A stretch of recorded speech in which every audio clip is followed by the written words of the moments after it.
আমরা যারা সাধারণ মানুষ আমাদের জন্ম আছে, মৃত্যু আছে এবং মৃত্যুর ভেতর দিয়ে আমরা আসলে ফুরিয়ে যাই। কিন্তু যারা শিল্প সাহিত্য চর্চা করেন তাদের আসলে জন্ম আছে, কাজ আছে এবং জন্মের পর সেই কাজের ভেতর দিয়ে তারা আসলে অমর হয়ে যান। তাদের জীবনটা আসলে একটা one way journey. Saida Khanam অসম্ভব শৈল্পিকভাবে তার আলোকচিত্রের ভেতর দিয়ে মানুষ এবং জীবনকে তুলে এনেছেন। স্বাভাবিকতার যে সৌন্দর্য সেগুলো তিনি আসলে ক্যামেরার চোখে দেখেছেন এবং সেগুলো তার আলোকচিত্রে তুলে এনেছেন। এই কারণেই তার প্রত্যেকটি আলোকচিত্র আমাদের খুবই কাছাকাছি, খুবই জীবন ঘনিষ্ঠ এবং অনন্য।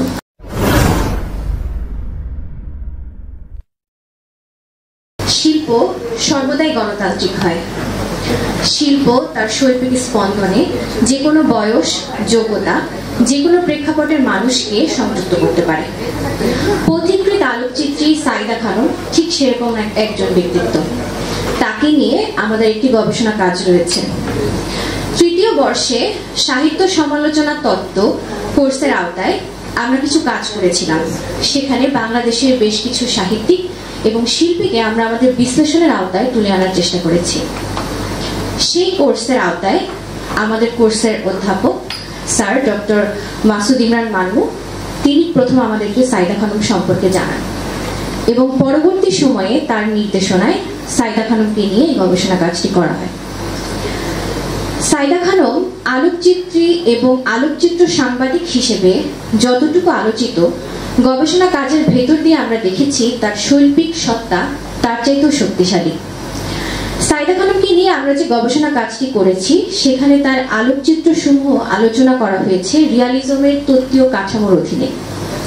তার যে সকল ছবি আছে সেগুলোকে আমরা জহির রায়হানের সাহিত্য, জর্জ এলিয়টের উপন্যাস এবং ফরাসি চিত্রশিল্পী গুস্তাভ করবেটের চিত্রশিল্পের সঙ্গে আলোচনা করেছি এবং এই বিশ্লেষণের ভেতর দিয়ে আমরা আসলে দেখেছি সাইদা খানম অসম্ভব শৈল্পিকভাবে তার আলোকচিত্রের ভেতর দিয়ে মানুষ এবং জীবনকে তুলে এনেছেন।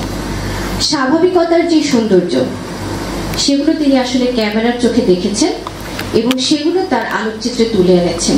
এই কারণেই তার প্রত্যেকটি আলোকচিত্র আমাদের খুবই কাছাকাছি, খুবই জীবন ঘনিষ্ঠ এবং অনন্য।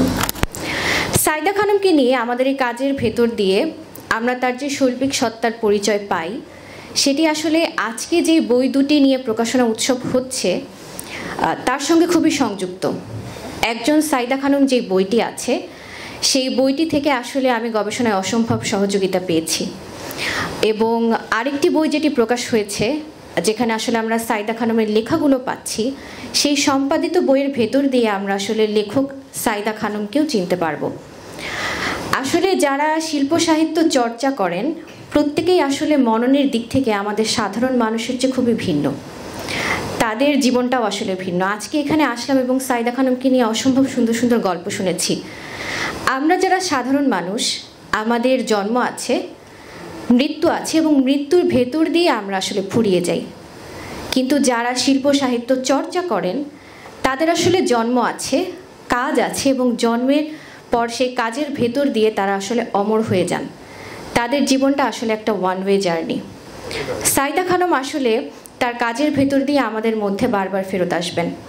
তার যে সকল সৃষ্টিশীল কাজ আছে, তার যে সকল আলোকচিত্র আছে, লেখালেখি আছে এবং সবচাইতে বড় কথা তার যে জীবনটা আছে যেটি তার সময় এবং প্রেক্ষাপটকে চ্যালেঞ্জ করে আসলে সেই বদ্ধ সময়টাকে অতিক্রম করেছিল এবং তার ভিতর দিয়ে তার অসম্ভব সাহসিক একটা সত্তা আমরা পাই, যেটা আসলে আমাদের প্রজন্মের যারা আছে তাদের জন্য খুবই অনুপ্রেরণামূলক। ব্যক্তি সাইদা খানম তার জীবনের ভেতর দিয়ে আমাদেরকে যতটা অনুপ্রেরণা দিতে পারেন, আমরা গবেষণার ভেতর দিয়ে দেখেছি শিল্পী সাইদা খানম আমাদের ঠিক ততটাই সমৃদ্ধ করতে পারেন। তার কাজগুলো আরও বেশি আলোচিত, পর্যালোচিত হোক, আরও বেশি চর্চা হোক এবং তার ভেতর দিয়ে আসলে সাইদা খানমের কাজের নানান দিকগুলো উদ্ভাসিত হবে এবং আমাদেরকেও উদ্ভাসিত করবে। আজকে সাইদা খানমকে নিয়ে যে উৎসবটি হচ্ছে সেখানে আমাকে সংযুক্ত হওয়ার সুযোগ দেওয়ার জন্য শাহাদাত স্যার এবং সারা ম্যামকে বিনীত কৃতজ্ঞতা জানাচ্ছি আর বই দুটির সার্বিক সাফল্য কামনা করছি। সবাইকে ধন্যবাদ।